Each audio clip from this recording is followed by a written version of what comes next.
So did you see Celebrini's goal last night? No, actually, I didn't see it. Oh man, you're Gotta the check instant. that out. You got to be caught up on that. Seb will probably put a clip in for us. Yeah, true. So yeah, there's we're gonna talk about that today, and then you wanted to talk about something else. Oh yeah, so we should talk about the off seasons coming up. So we should talk about a lot of things that players are doing that they shouldn't, and just really prevent them from making some of those mistakes this off season. Basically, a bunch of hockey players this spring, summer, they're gonna make a bunch of mistakes. That's gonna kill them when they get to tryout season, and they don't know it yet. They're about to, but we're here to save a few of those souls. We're about to say, here's a lifeboat, and let's get over to the non Titanic. There's that other boat. I can't remember what it was called. But anyway, that's what we're going to cover today. So I want to get your reaction live to the Celebrini goal here. 1 second. I'm going to Let's check it out. share my screen here. All right, so here it is.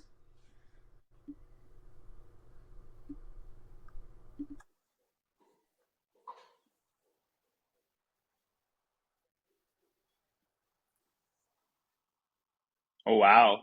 Okay, first Okay. instinct, first reaction. What are your thoughts? Um, First thing is I'm thinking kind of like a Matthews type knob side outside edge release. Yeah. Pulling that puck in and then changing the angle of that release was really effective. But he's coming in with an anchor too, which is interesting, and you don't see that too often, No, where no. a player switches between those two mechanics, and that's something immediately I want to try that out and change my angle both with the anchor and the pulling into the puck and getting to my outside edge as I'm releasing. And so to tell you a little story, so I think Jack Eichel was probably one of the first. Of course, like the anchor has been around for a long time. If you even like look back to like Bobby Orr days, whatever, like you'll see it the odd time, usually by accident. Like skates were not designed that way because at the time skates had these big like steel things off the back, so they're like anchoring might have been a risk to your like whole pelvis. You know what I mean? You're like it would fall off. So as skates evolved, then the anchor you can see. I distinctly remember like a beret clip. Like you're like on the East Coast, so like maybe less of a beret fan than I was. I don't know. You're a beret fan? I don't really remember watching a lot of Bure as a kid, but I do remember seeing a lot of anchors from NHLers, and I can't even think of their names. But what's really funny about the anchor is I always used to think, oh, it's bad form. Why are these NHLers using Dragon. this way, dragging their heel? Why are they turning like this? They're so And then I would slow. try it. They're so slow, I couldn't get it right. And then I was trying to go to my outside edge and it wouldn't work. And I was just like, I don't know how they do it. I couldn't figure it out. But I remember seeing it a lot and being like, what's going on there? Yeah, yeah. Well, I have a distinct like beret clip in my head. I think it would have been like '94 playoffs or something like that. But anyway, so it would have started back then and even earlier. But I think Eichel was like a player that was really, really good at the anchor, super wide, and did so probably ahead of or like led the pack in the NHL. And I had the opportunity to see him live, and it was the coolest thing. He would attack right up the middle like every time, and then he'd plant himself super wide, and then whichever way the defender, I guess the forechecker, would lean, he'd just anchor the other way, and he was around them, and it was just like Yeah. formulaic. He might have done it like 5-6 times in that game against Vancouver. And then he really inspired that anchor movement. So for some drills, I took it super far. Like I would do what Celebrini is doing here. I would actually anchor and have players go in a 180 or 360, which seems extreme, right? Like, and that's why I did it. I did it to create that overload around that movement. Mm-hmm. But then, and so because it didn't ever seem like something you'd see in a game. I'd say Matthews does a lot of these anchors, but here it is. So Celebrini picks it up in an anchor, pivoting around that right foot, and Oh, you're right. right, and then takes that right into a Matthews style release. Like this is carbon copy Matthews, Boom. Just like that. Look at that. Yeah, Eh? you're right, Jason. You don't usually see players use an anchor for a full 180-degree turn. Usually it's for a split second, it's just a deke around somebody. But that's interesting because he's able to get so wide and control his Y angle on his left foot and really anchor and hold his heel on his right. He's able to turn all the way around, but stay optional while doing so. And yeah, no, that's really interesting. It's something you don't see very often. Good catch. No, but I think you're going to start to see it more. Like, you always see this, that, these little things that like a Celebrini's doing now at 12. I'm 90% sure that I remember seeing Celebrini as like a 11 or 12-year-old I think at the Burnaby Winter Club. I don't want to say the wrong thing here, but I remember seeing him. He's a very good player at that age.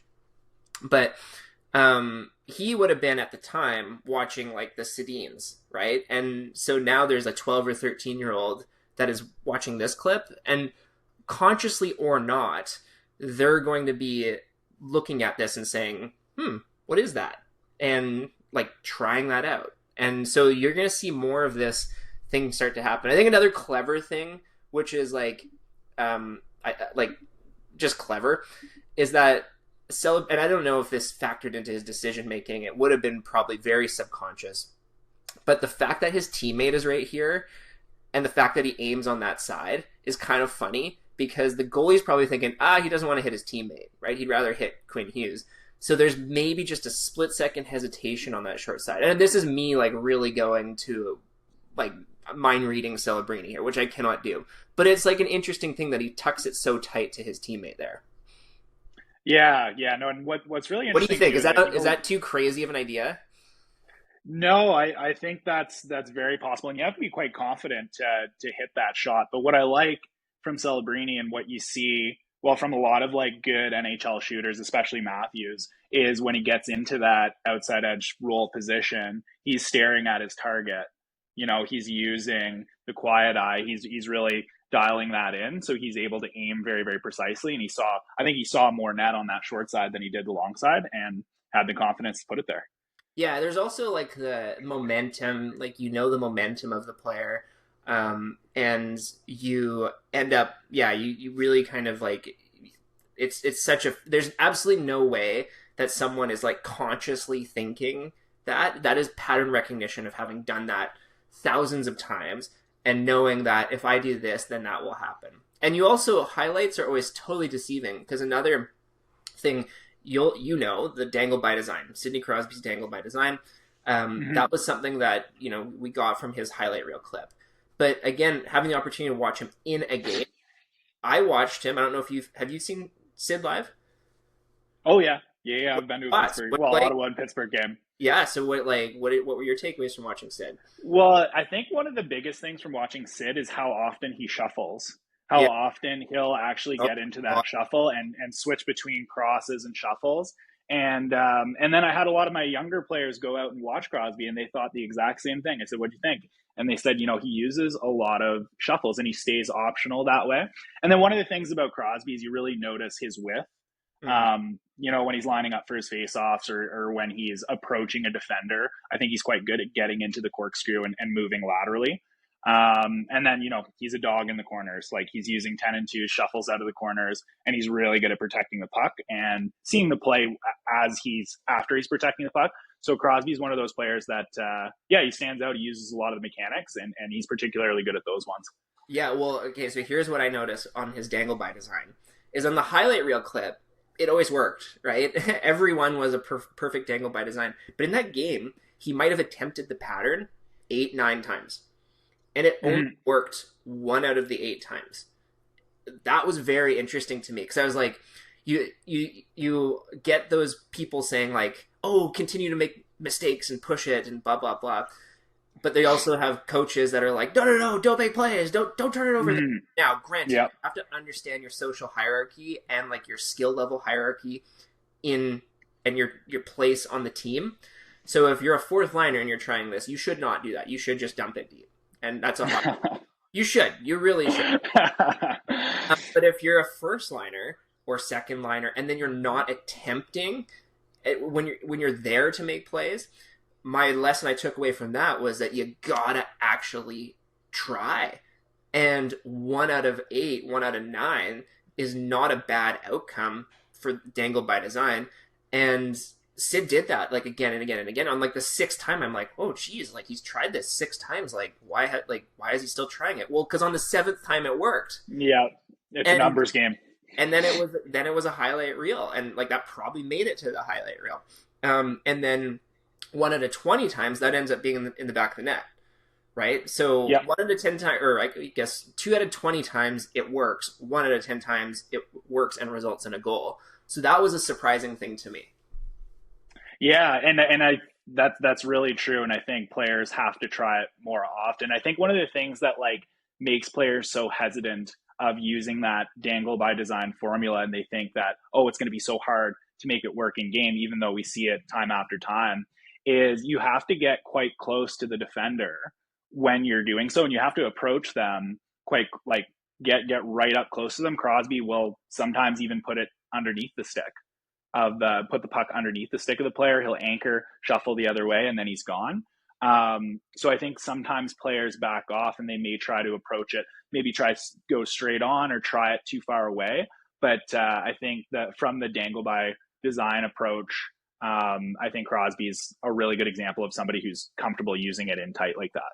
I want to talk about something that probably unpopular, because I think the popular narrative is like make more plays, like try to dangle more. That's the popular narrative, right? Because in the way that things always work is like you have like polarity and things really switch. So you've got, for a while there, you had coaches that were like dump it deep, dump it deep, dump it deep, and like crushing the souls of young children.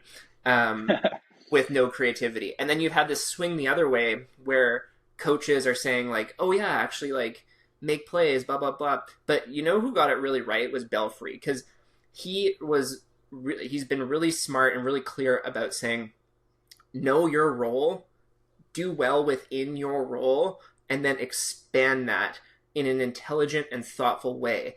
Don't just go from fourth line or third D pairing to start just trying to dangle everything that moves. And dangling by design is not something like, I created dangle by design, like, but I'm not saying you should do it every time you touch the puck. That is a bad idea. There are like key moments when you want to be dangling by design. Yeah, for sure. And I think when players watch a lot of hockey, they're going to pick their opportunities and understand when to do it. And that could lead us into our mistakes that players make in the offseason. I think one of the things that players should be doing is still, even though they might not be on the ice as much, they might not be playing with their leagues, they should be watching just as many NHL games as they normally do, and keeping that mindset and that approach where they're still learning from the game, and keeping that close to them, making sure that they put in the work watching hockey as well. Yeah. Pause, because I need to go to the washroom quickly, and then I will edit. Okay. This. Hang on. Yeah, no worries.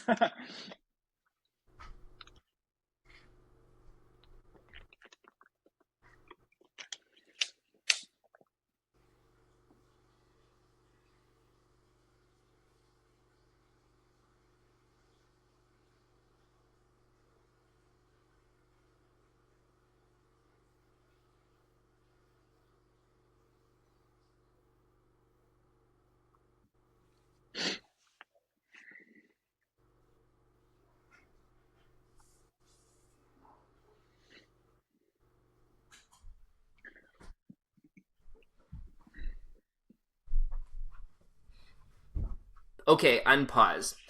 Yes, I think that we want to have players still watching hockey, absolutely. Especially into the playoffs. Like, playoffs is amazing. I think one of the biggest mistakes that a lot of players are about to make is they're not going to take a break. Do you see that? Or like, are players and parents just like, hey, yeah, season ended. Time for some development sessions. Is that what you're seeing? Yeah, I see it every year. Players, they want as many development sessions, but it's not just skill sessions. It's spring hockey. It's like they're signing up for teams, and they're going out, and playing games just almost as much as they normally used to. Maybe not at the level or the intensity, but yeah, sometimes there's very little discrepancy between players with the regular season or with the off season. It's like they're still playing just as many games. But yeah, what are your thoughts on spring hockey and players continuing? My thoughts are you should look at it from a financial perspective. That's not at all a like a popular thing. Like you should really look at it from like a dollars invested perspective. Like what are you getting out of the whole thing? Hockey's already expensive as it is. And listen, if you're Jeff Bezos and your kid is a superstar in Seattle or Miami or wherever he lives now, and you have unlimited money to throw at it, sure, no worries. But most hockey parents don't, and they feel the pressure to continue in spring hockey because they think it's like needed. And but that's also going to cost them another $10,000, $20,000 that they already spent $20,000 in the season or 10,000. And it's insane numbers these days. So I think that hockey parents should actually think of it from a financial perspective. Take, for example, you're going to a tournament. I don't even know what that costs you nowadays. Let's say 25. You'll probably know better than me. $2,500 to take Yeah, maybe not quite as much per player, but you know what? All in $2,500 when you include hotels, traveling, food, all that stuff. Yeah, for sure. You bring the second sibling, the third sibling, get the Exactly. car, you buy the dinner, whatever. Like you add all that in there, like it's gonna cost roughly that. Okay, could you take that money and invest it in equivalent? Oh wait, I'm a little biased here because I am a coach and trainer and sell these kinds of things. But like, could you invest that in a hockey camp or a development? Hey, could you invest that in a like something totally different, like tennis or golf? Something where it's totally different from hockey, but you're still learning and making body connections. And what inevitably happens, you come back from the off season, you're not going to be in as good shape. Timing is going to feel off. Things will feel weird, right? That's what always happens. But you're not aiming to be perfect in week one. What you're aiming for is to have this massive leap in week 2 and 3. You're feeling fresh and transformed in week 2 and 3 of your return, not I'm perfect on day 1. I think things got switched around too much, and people are trying to be. If tryouts are in the freaking spring now, but like if day 1 to return is September 1, I'm making that up. People are trying to be perfect on September 1. There's a conditioning camp for the conditioning camp. It's crazy.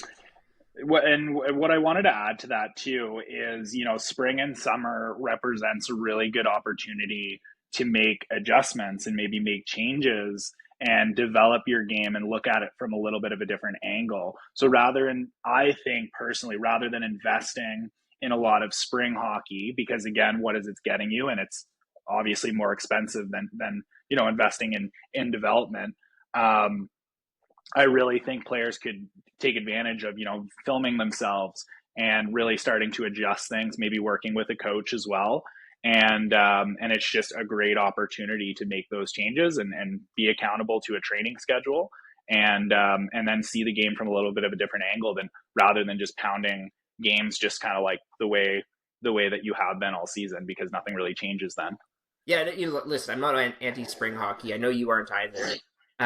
If, for example, there's like, teams that get together because it's like fun and there's like going to be a fun trip involved. And they like purposely do that and choose to do that. For example, there's a tournament in Whistler every year. A lot of spring teams like to organize and go to that. That's fun. It's fun. And if you like doing that, that's awesome. I think probably like the brick tournament is like one that is like a big deal, and it's huge. Yeah. Like it's like a big to do. It's cool. It's exciting. Sure, go to that, but then also make sure that you're just like thinking strategically, not just trying to follow the herd. And it's hard to do. It's hard to do because you get someone like, oh, you're not doing spring hockey, and like that's your peers it's a little bit of peer pressure or parent pressure, if you will, on players and their families to kind of join in on spring hockey. And again, I'm not against it.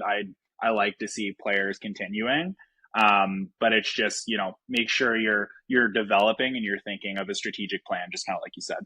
Yeah.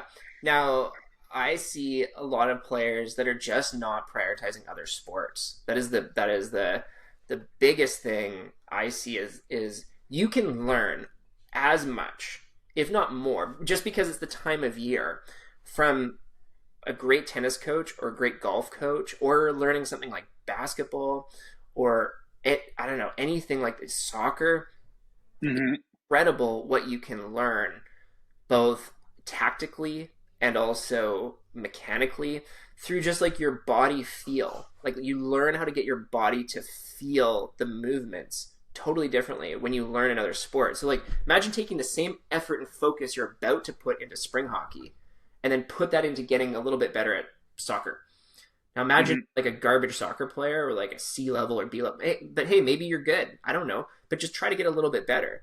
If the goal is to be an elite hockey player, because maybe you are an elite hockey player, don't try to like push that boulder further up the hill. Go to like where there's a easier boulder to push up the hill, smaller boulder, and go do that. Go get a little bit better at soccer this summer. You're still going to be in condition. You're still going to learn timing. You're still going to learn mechanics.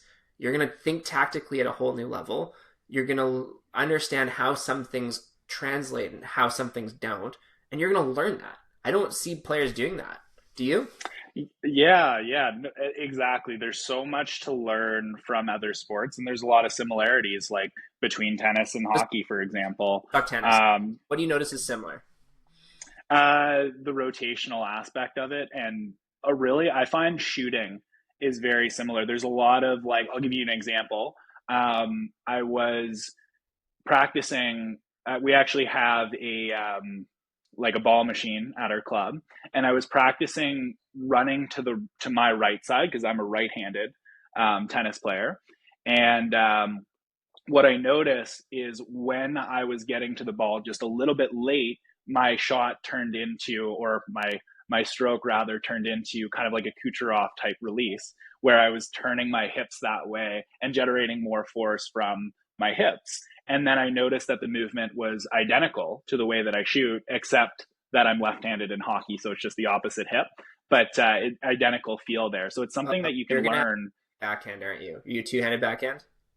No, I'm one-handed backhand. That's single-hand backhand. It's a missed opportunity. Yeah, true. You're right. Now that you're 100% right. I have a righty in tennis, lefty in hockey, and his two-handed backhand is like, it's tough. But you're also forgetting that the one-handed backhand looks a lot cooler. Absolutely. Absolutely, it looks cooler. And did the one-handed and backhand? Federer did it. Yeah. So that's who I was watching. That and I was Me following, too. I was watching clips, and I was like, you know what? I really want to be like Federer. I want my one-handed backhand. Still not that great, but we're maybe that's why. Maybe I should switch to the two-handed. Probably should. I mean, it's like 80-90% of players on tour have a two-handed backhand. So, and all women, and like, yeah, I think it's a kind of a no-brainer. But anyway, go on. Yeah, so I just noticed that the rotational mechanics and generating a lot of force with your hips is actually very similar in hockey. And, and then I started watching NHL games. Players, it seems to be popular in Russia, but like players like Panarin and Kucherov shoot by twisting their hips on their, on their blade side foot really quite well. And they generate a lot of power without looking like they're trying. And it's really deceptive for goalies because you're generating a lot of force without a lot of effort. A totally different thing that tennis has than hockey, but I've with our Flomentum warm up and different things that we do, a lot of drills in hockey are very like you start the drill, you stop the drill like 4 seconds later, and then you like gather a puck for the next 35 seconds, right? That's the drill. Or you like, there's like in the component of a 45-second drill, there is like 3 seconds that is the teachable moment where you're actually getting the reps. Contrast that to tennis, and you're just in complete rhythm the whole time, right? So it's like you and the other person are hitting, and you're just like, you're getting a rep every time. Rep, rep, rep, rep as you're rallying. So on each shot, you're tweaking your mechanics. You're noticing what feels right, what doesn't feel right, and you're able to make these little micro adjustments. And that is not something I see in hockey as like part of the culture of hockey and hockey practice. It's so much this other stuff, and that's why downhill skating, slingshot shooting, precise puck control, the methodology that we've created here is so effective, because it takes the whole game of hockey and the whole drill, and it takes that one teachable moment, which is the anchor, for example, or it's the punch turn, and then you do 20 punch turns down the ice. So whereas some players might do one punch turn every 40 minutes in a scrimmage, if they're not comfortable with it, if you're, Quinn Hughes, you're doing it left, right, and center. But if you're not comfortable with it, you might do one punch turn, every 40 minutes. Instead, when we isolate it down to the one key mechanic, and you do it 20 times, like bang, done. You've done 20 punches in 4 minutes, right? And so I think that's what exactly really gets right, and that's something I've tried to bring to Train 2.0. Yeah, and I was actually, you kind of took the words right out of my mouth there. I was going to say that downhill skating system does an excellent job of isolating mechanics, where like you could use the soft drag, for example. One of the drills is just dragging your edges back and forth. So that little, even half-second teachable moment is just repeated 20 times in the same drill. And that's why I think, Pareto principle, you get, 80% of the results out of 20% of the effort that you're doing. I think, Jason, you've done a really good job of isolating what that 20% is, and then repeating it over and over and over and over again in practice. And sometimes our drills look a little silly. Like, say, I've had some parents watch me coaching stutters down the ice repeatedly. And, like you've seen it and you've watched yourself do it. It always looks silly. It doesn't matter whether it's Panarin or you doing it. It's like, it kind of looks a little weird. And parents were probably like, what's Kevin coaching here? Why would he coach this? This looks so weird. You never see this in game. However you do, it's just only maybe one or two stutters at a time that you see, but you want to really make those micro adjustments as you're doing them. And you have to get a lot of reps to do that. Yeah. So it's great to try other sports to kind of learn different ways of practicing, as opposed to just doing the traditional way that Hockey Canada or hockey in general has been trained in the past.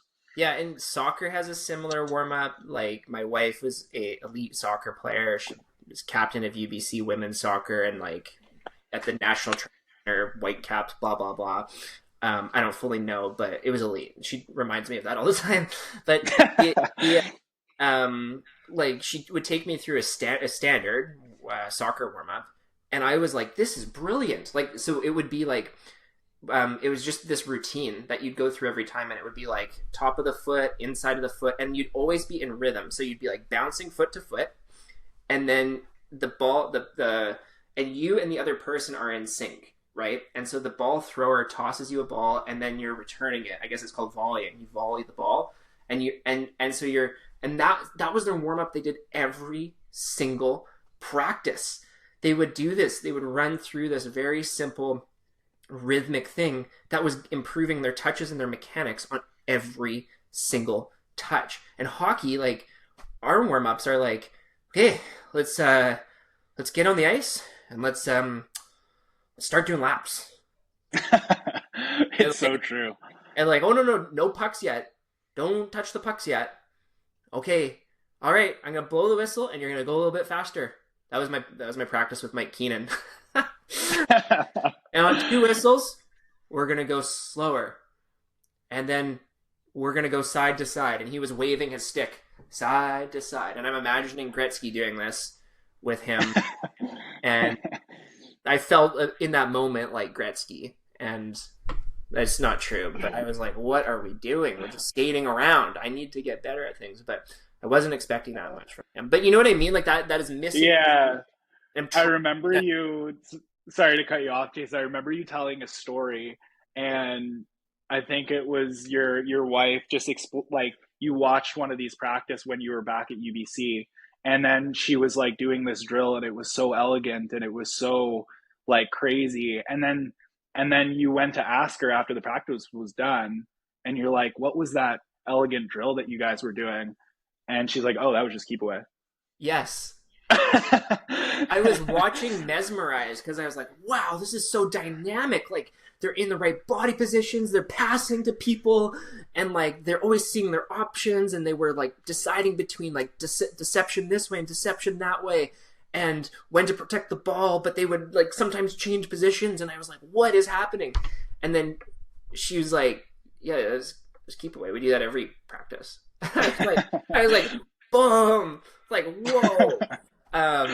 And so, my biggest hack as a coach, and like any coach can do this, just play keep away with your players for like 5 to 10 minutes.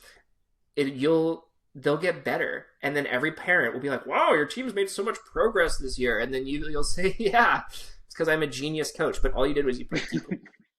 We do it every practice, last 10 minutes. We call it the possession game, where it's like you just have to pass to your team within the zone, but it's all free flow. You're allowed to do whatever you want. And what I really like to see as a coach, and if there's any coaches listening to this, is Keepaway is a really good time to evaluate your players on whether they're able to like actually perform the mechanics freely. So they're not really thinking about it. And then you start to see them, oh wow, Seb, you just did a punch turn. He's like, what? What are you What are you talking about? I don't know what I'm doing. I'm just kind of out here doing it. It's like a good time for them to practice their mechanics without like conscious thought. That's exactly it. So we always start practices with, especially when I have new players, I say, go play keep away. And they're like, what? Keep away? Don't we just scare out a for a bit? And I'm like, no, keep away. And then you watch, and then you see, are they comfortable punching? Are they comfortable on both edges? Are they comfortable wide? Can they deke? Will they deke? Do they just rip pucks off the board?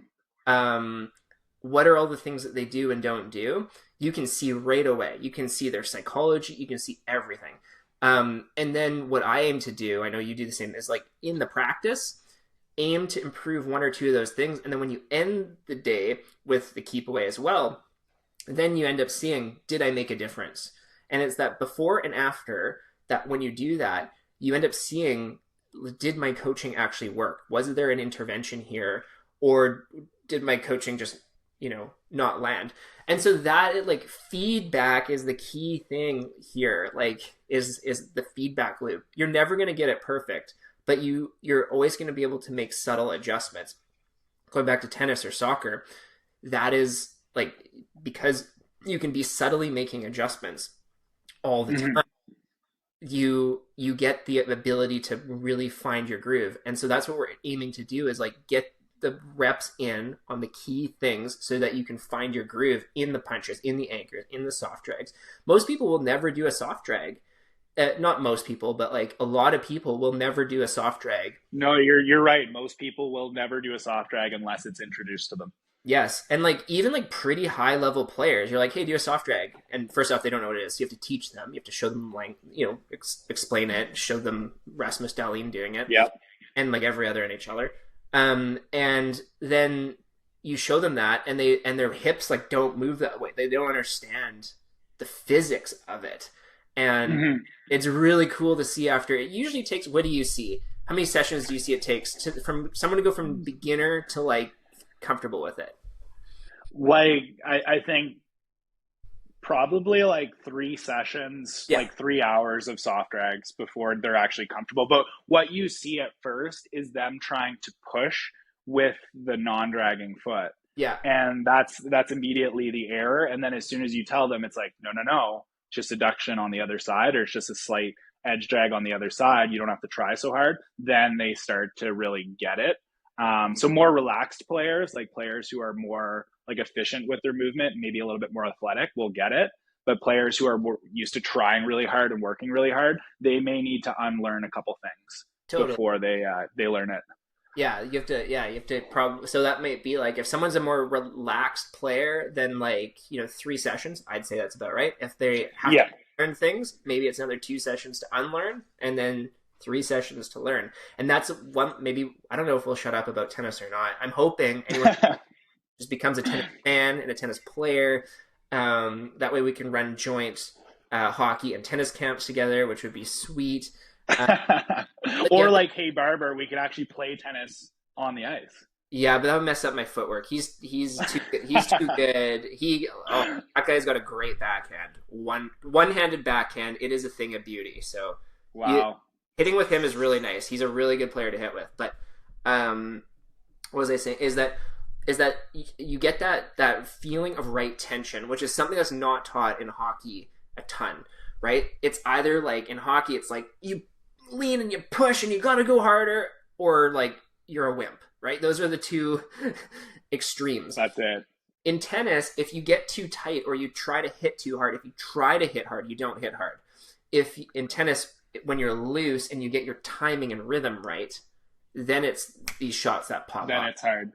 But that ideology is what should be the case in hockey and with shooting too. So I've really found that to translate, that it's like the setup, the footwork, the timing, the rhythm enables the shot to be a much better shot than forcing it as hard as you can down the goalie's throat. Yeah, 100%. And that's really what slingshot shooting system does. If I could narrow it down into like one thing, is like it really reduces the amount of effort it takes to shoot. And just having that like distal mobility in tennis where your wrist is kind of like cocked back and you actually time that right and you get a ton of velocity out of mostly the rotation of your hips and not really trying too hard. That's a takeaway that a player could take in an off-season sport and really translate that ideology into their hockey game as well. What other mistakes are players about to make as they head into their off-season? We got spring hockey. We got not focusing on other sports. What else do you see? Yeah, no, I got a great one. I think making too complicated of an off-season program, and I know this because I've made this mistake. Oh. I've done a lot of. I am Jason, and I am a Flex program designer. Go ahead. So I used to run these super complicated, like Monday through Friday. Mondays we do this, and then Tuesdays do this, and then maybe every second Wednesday we do this, and then it's really complicated and there's like a million different movements, and none of my players really understood how to do the movements properly. And in theory, it was a really great program, but in practice, it just doesn't work out because it's too complex, and then players don't feel consistent to it. They might miss a day, or they might miss a few days because they have tryouts now in the spring, or they have other things going on in the summer, right? So it's like, I think now, just after coaching off-ice conditioning for 7 years now, keeping it very, very simple and maybe working on 3 lifts and getting stronger and just having like a consistent progression where, you're not really overcomplicating your workouts. You're keeping them very, very simple. Yeah, I think that's a really important point. And it comes back to our good friends at tennis. When I was watching, I went down to the Indian Wells tennis tournament in March, and it was really interesting. And immediately I start to think contrarian. I'm like, well, if everyone's practicing this way, what's the way that would give you the advantage if you did something different? But what I found very interesting was that every player pretty much warmed up the same way. They had their routines, which was they'd play mini tennis, they'd rally, the rallies would pick up in intensity, they would then do volleys, overheads, and then they'd warm up their serves, and then they'd play points. And that was like every practice. Sometimes they would have like the coach out, and the coach would do like specific areas, like shots that are this high and over here, and they have to hit this. So they would sometimes do that. I'd say 10 to 15% of the time. But otherwise, the reps were just like, and again, I'm seeing them pro. They know they're on display. So we're not seeing what happens in private and what happens when they're 14 or 15. We're seeing them at 22, 23, 24. But point being is very rhythmic, very routine, and just reps. Like I said, I'm already thinking ahead to be like, well, if that's what everyone's doing, how do you do something different or better? But hockey players are missing that a ton. And it's because the game of hockey is so complex. It's so vast. There are so many mechanics. There's so many aspects. There's tactical. You're like basically in a judo match against the boards, and then playing soccer in the middle of the ice, and then doing figure skating pirouettes at other times, right? That's the complexity of hockey. So it's attempting for a coach and a player to try to bite it all off in one go, instead of like having a routine of something that's going to cover 80-90% of the bases and hammering that routine.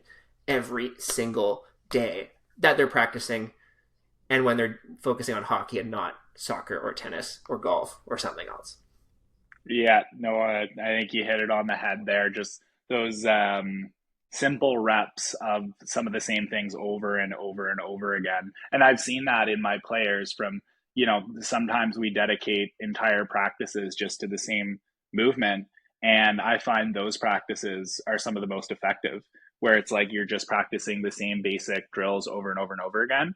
And then you actually start to see a difference. They're like, wow, at the end of the time, their corkscrews are a lot wider, or their anchoring are a lot more sharply. Like it's just those little things that they get a lot better at. But yeah, sorry, just to go back to like the off season, like workouts and stuff like that. I think for anyone listening, I wasn't really explaining what we do, but we basically do the same workout every time we step into the gym. So it's the same lifts at just slightly increased intensity each time, the same volume. And one of the things I like to do too is keep our weight high, like super like heavy weights, maybe a little bit above 85% one rep max for 3 reps.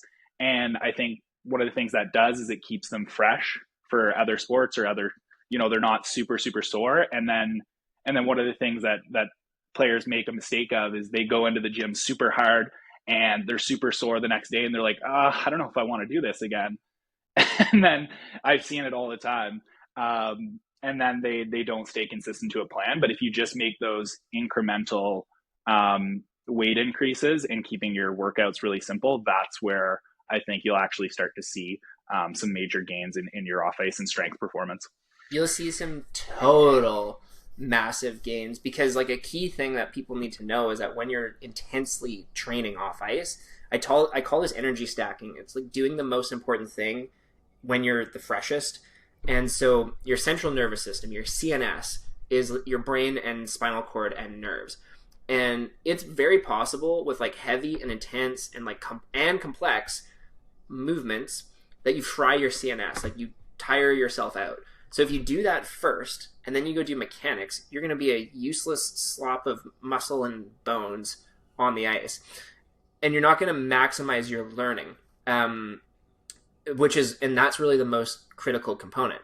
So, but if you flip that order and you do the mechanics first and then some sort of exercise second, we're not saying go and just like walk on the treadmill for 4 kilometers an hour or whatever, as your routine to simplify things. We're saying just back off from the 10 out of 10 complexity to make it like 7 out of 10 or 8 out of 10 and just do basic, simple movements.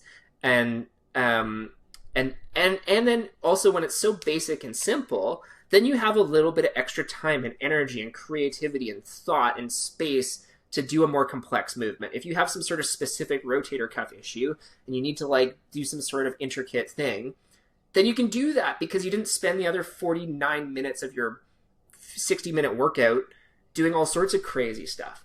But on the flip side of that, Kevin, there's also like the fun and the variety of doing fun new activities, and also ones that look cool on Instagram. What do you think about that? And I think TikTok. I think It's like TikTok. yeah, exactly. No, I I like think TikTok. I think you like TikTok now? I'm starting to get it. I've been I on for business, and it's like I get like I'm like, I'm here for business, and then like, ooh, like I've just watched 12 skiing videos. Like that's it's cool. starting to reel you in. Jason's starting Yes, to like TikTok. I thought I wouldn't see the day. yeah, yeah. Sorry, I interrupted.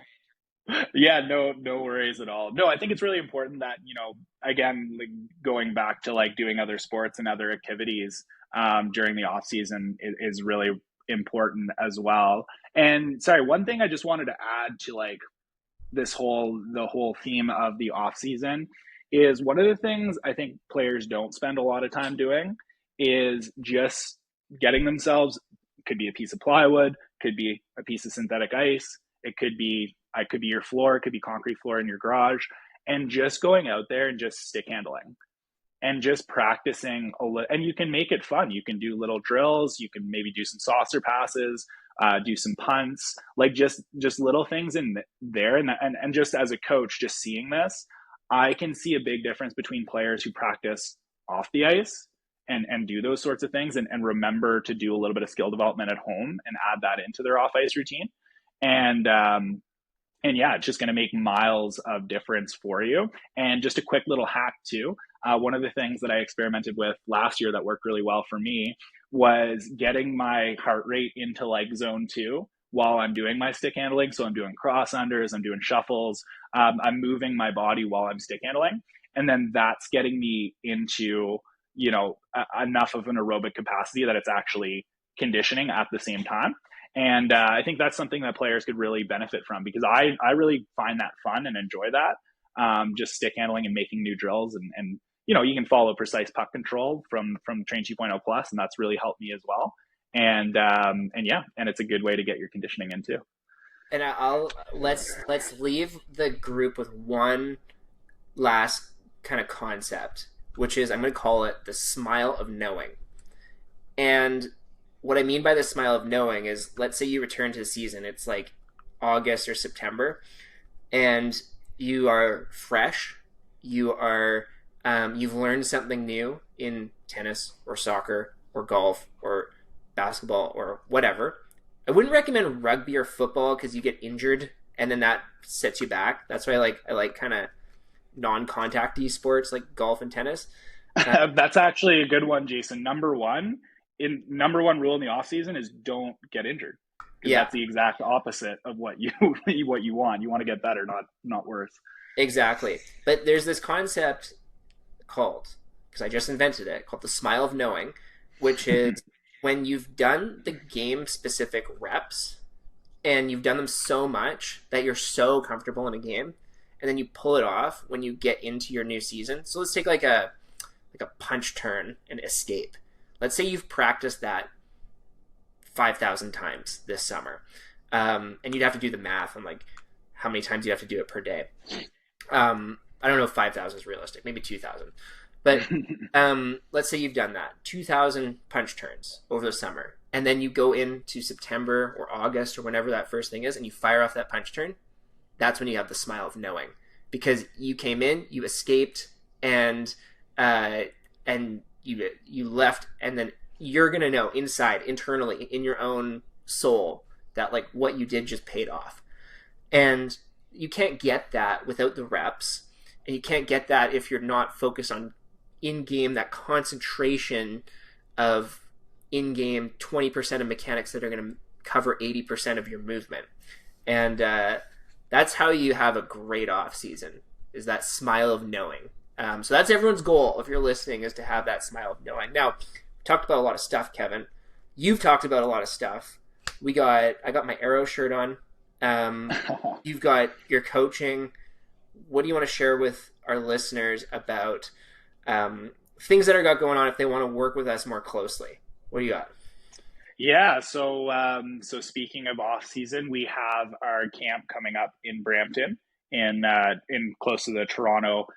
Should have said Toronto there. We have our camp coming up in Toronto. Near to Toronto. We got some feedback.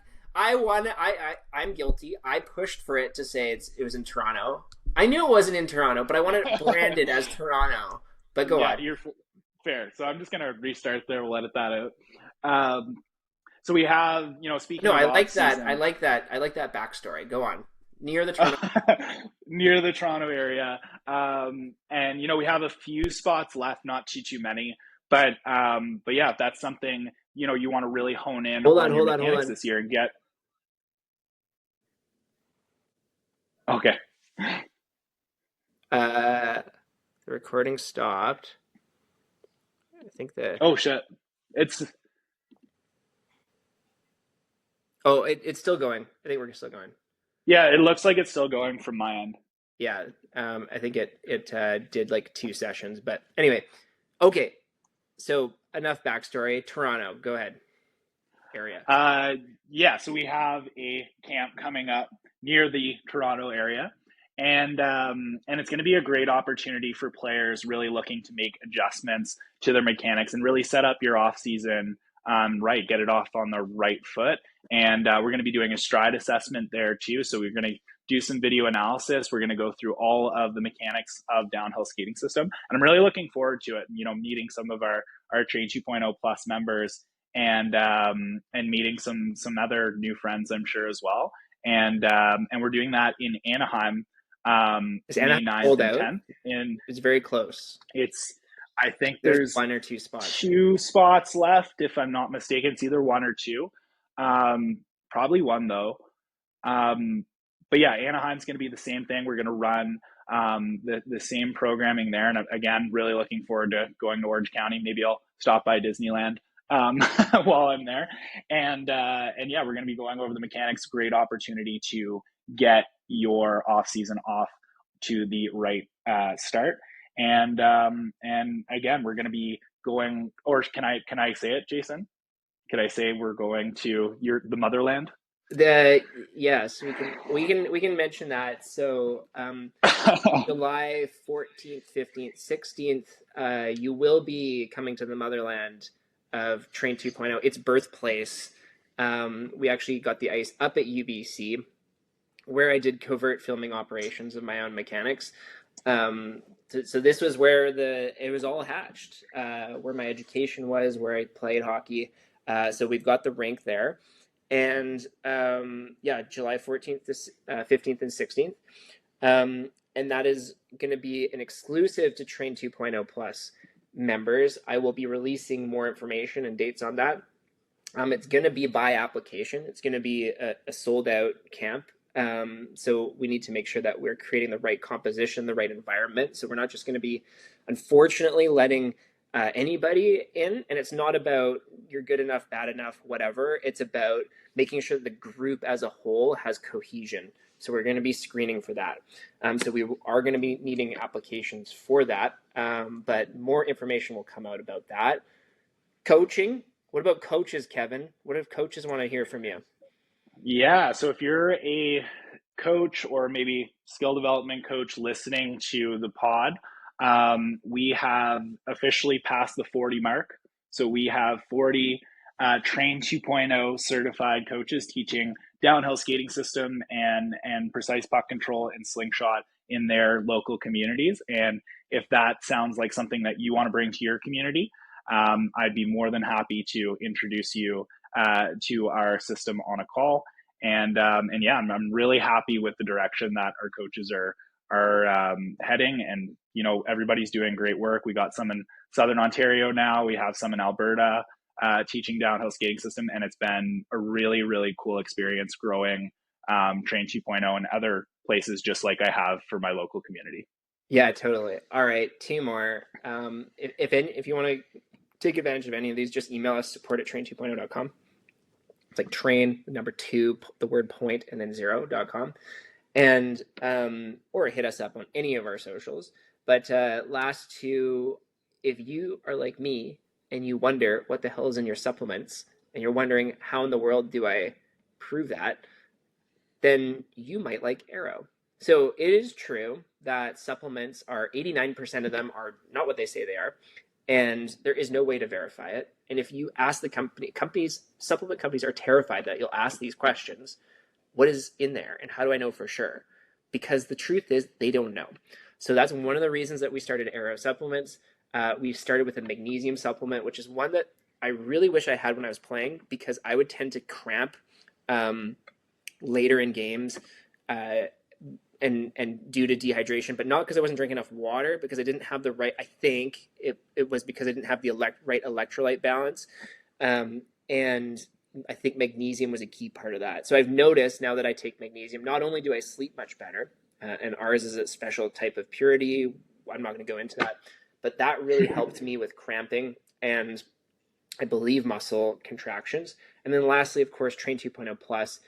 Everything we talked about today that Kevin and I touched on is inside the Train 2.0 Plus membership, which is a complete membership that has coaching calls, a Facebook group where you can get video feedback, all the courses, all the mechanics, all the patterns of the pros, everything that you need to transform your game and also to plan your off season. So you get that smile of knowing, and you're not making any of the mistakes that we see some players make, and some players are about to make. So if you're about to make some of these mistakes, and you're like, hey, I need to not make those mistakes. I actually want a smile of knowing. Well, then you know where to go. Train2.0.com, and we will see you on the inside, because that's where the winners are, right, Kevin? That's enough for the pod, I think. Yeah, that's right. Have a great day, everyone, and thanks for listening.